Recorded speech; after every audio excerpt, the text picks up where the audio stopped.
Welcome.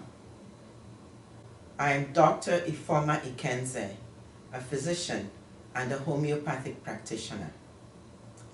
I am speaking to you today about making a new beginning in your life and in your health. For as they say, today is the first day of the rest of your life.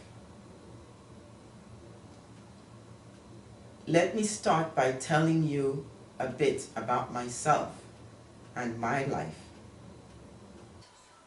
I was a teenager and my family had been exposed to a dreadful civil war, which made me ask a lot of questions when the war was over. You know, it's like people are fighting and killing each other, and then one fine day they say the war is over, and then everybody is expected to be friends again. That experience really marked the beginning of my questioning many things in life. It's like, why on earth do we do the things we do? You know, why do we go through what we go through? Why is there so much suffering in the world? It's easy to ask those questions from a distance. You know, you're sort of you look at, you know, masses of humanity suffering, and you quote unquote empathize with them, but you're powerless to change anything, right? And I left Nigeria soon after the war and came to America. And in my first few years in America, I discovered that this is really a melting pot, this country. You know, there are all kinds of people. There are all kinds of opportunities. Anything you want, you can get if you really want it, is what I was told.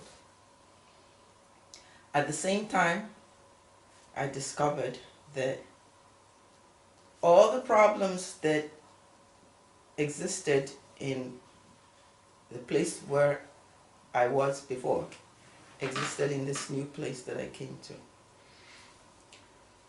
And not only did that really strike me, but also the fact that all the problems that existed in the place that I came from, that existed in this place that I was in right now, existed in the individual lives of the people that I interacted with, and existed in my own life.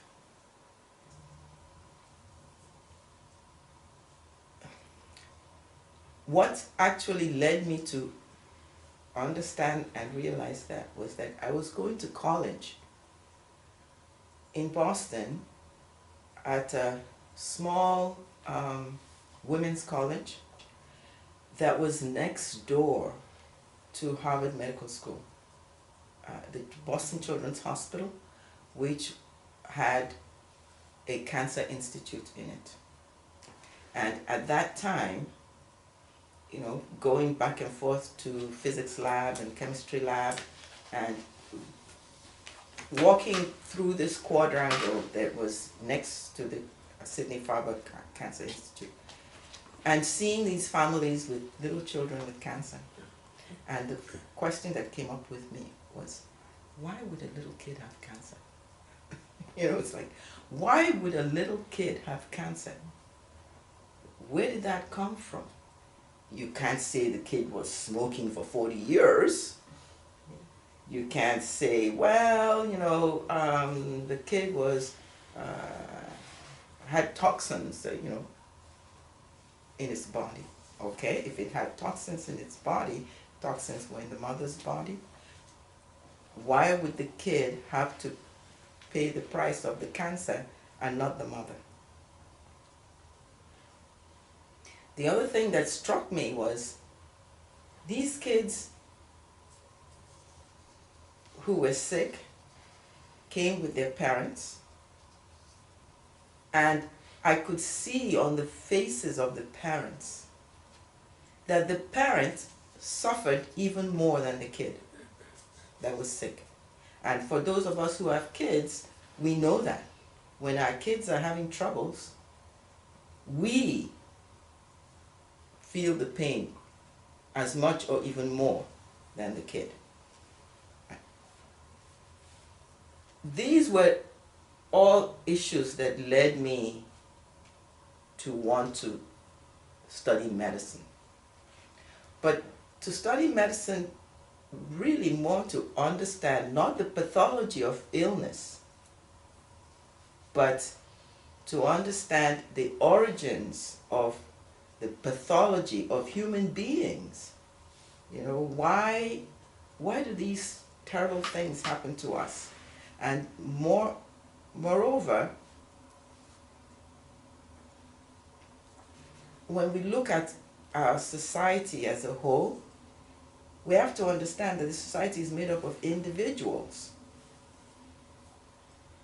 So if we can understand what it is that drives us and drives whatever is going wrong with us, then maybe we can understand what drives our fellow human being, and understanding that we can arrive at what drives everybody.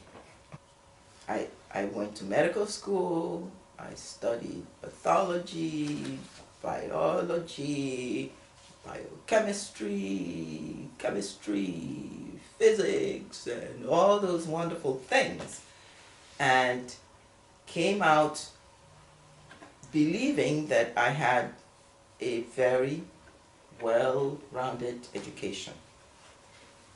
And then, almost simultaneously, while I was going through all these studies,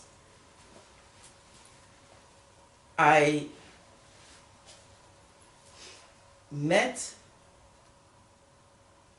a couple that gave me a book. At the same time they gave me this book, I was driving to New York from Boston. I don't understand why I did it for the life of me, but I stopped and picked up a hitchhiker who had a dog, and it was raining. And that's the reason I stopped, because he looked so miserable and the dog looked so miserable. So anyway, the guy had a book with him, and at the end of when we got to New York, and I won't tell you the whole story where I got sick in the middle of the trip, and he ended up having to drive because I was so sick, and then I realized why I stopped to pick him up. And he left a book.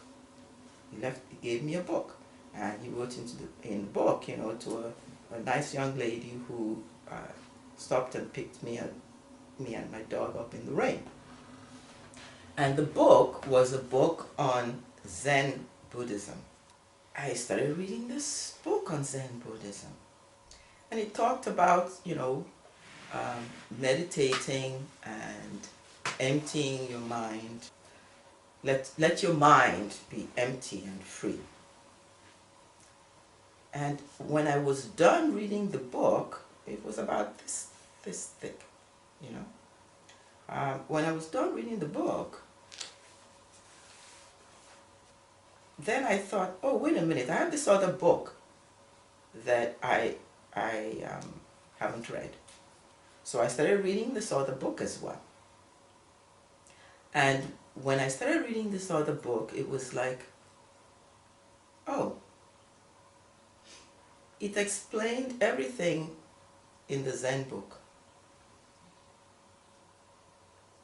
And I thought, but then it went far beyond everything that was in the Zen book.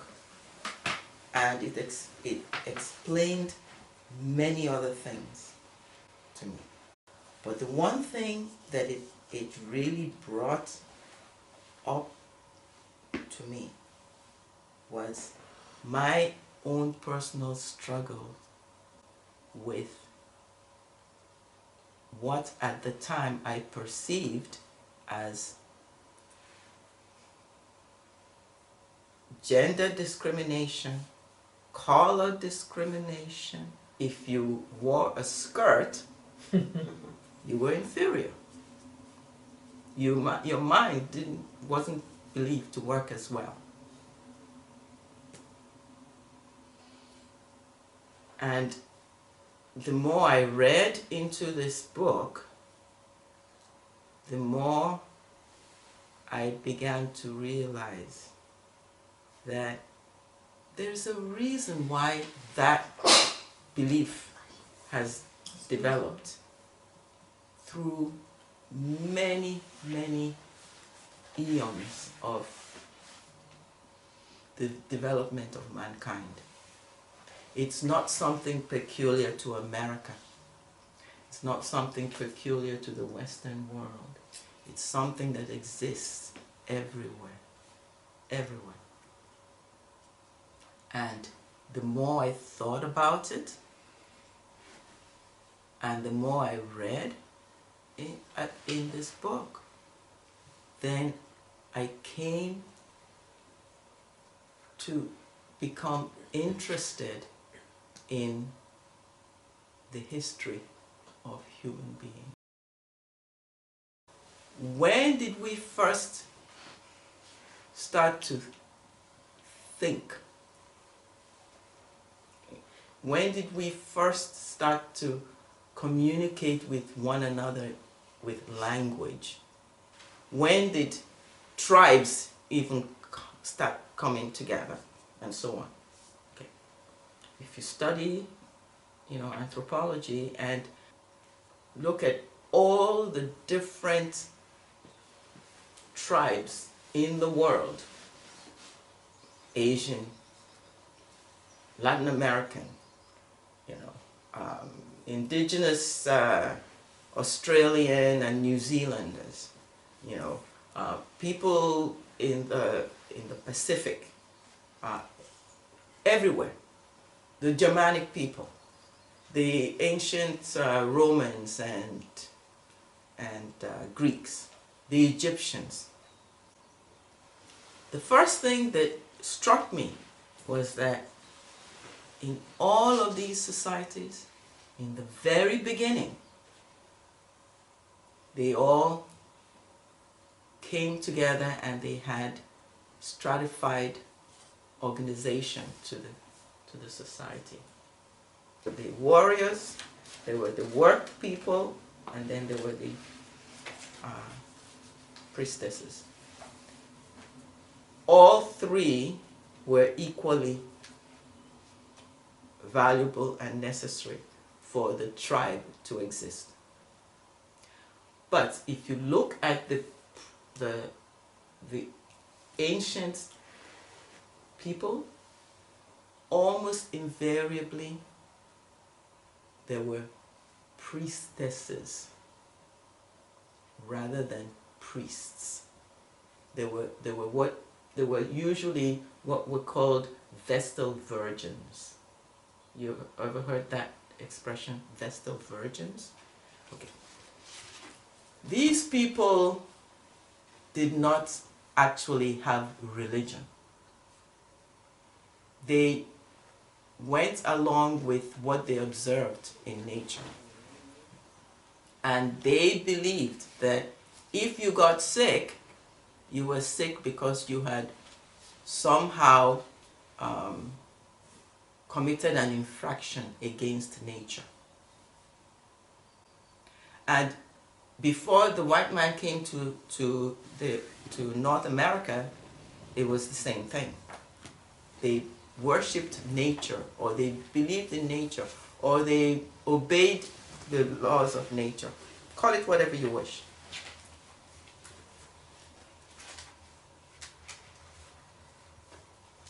when I thought about this, as I read this book, it was like a light bulb went off in my head. Wait a minute. This is where I have to look to find the answer to my questions, which is,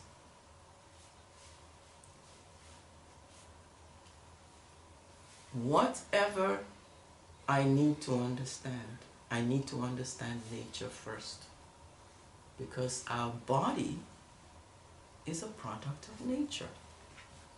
Our brain is a product of nature. Our mind is a product of nature. So if you don't understand nature and how it operates and actually go along with it, how do you expect to make anything work right for you? That was the conclusion I arrived at. And the day I arrived at that conclusion, I decided I would go back and I would start from square one and try to understand truly how nature works. Beyond religion, beyond spirituality, beyond meditation, beyond all those things, because all those ideas are simply the human being's attempt to clothe in words and concepts something which is beyond words, really. Okay. When a person comes to me and says, I'm sick, if you're seeing a naturopath, the naturopath might say, okay, your liver is chock full of toxins. Let's see how we can get these toxins out, and let's give you some supplements to make the toxins go away. And if you went to an acupuncturist will say, your liver is chock full of toxin. Let's see what we can do to get your vital force moving so it can try and excrete the toxin. The homeopath will say, your liver is full of toxin.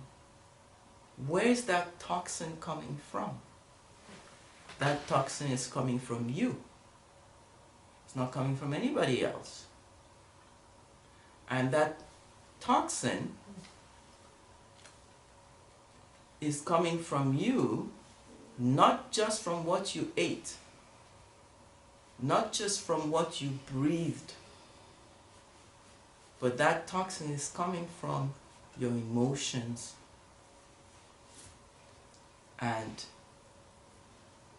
what you're experiencing.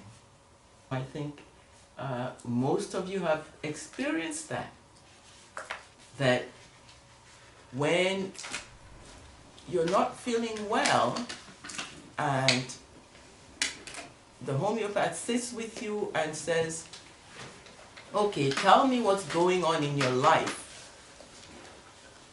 And then you start spewing out everything that's going on in your life. What happens is you suddenly gain insight into what's really going on with you. And what's going on with you is your story. It's nobody else's story but your story. Regardless of where, when, who, or what you perceive to be the cause of your story.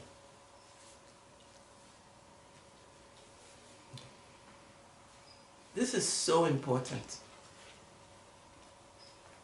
And one of the things that I've come to recognize from years of practice is that I am no different. I have my story, and I suffer from just as many ailments as all the people that I attempt to treat with homeopathy. So in fact, I am not helping them, I am not treating them, I'm facilitating their ability to come to some personal insights and allowing homeopathy to work with them to help them restore normalcy. But what's normalcy? That's the bottom line. What's normalcy? Normalcy is living and being in harmony with nature, mentally, emotionally, and physically. We tend to focus on the physical. You know, if you ask a naturopath what is holistic health, they will say, well, you know, holism, the whole body, every organ working together. Okay? That's holistic health with a W. WHOLISTIC. Holistic. A lot of people use the word holistic with a W and holistic with an H interchangeably. But they are not interchangeable. They're not interchangeable. Holistic health with an H is that health which honors everything that is holy. And everything that is holy is everything that nature dictates to us. That's really important. And everything that's holy, everything that nature dictates to you, to me, starts from the inside and works to the outside.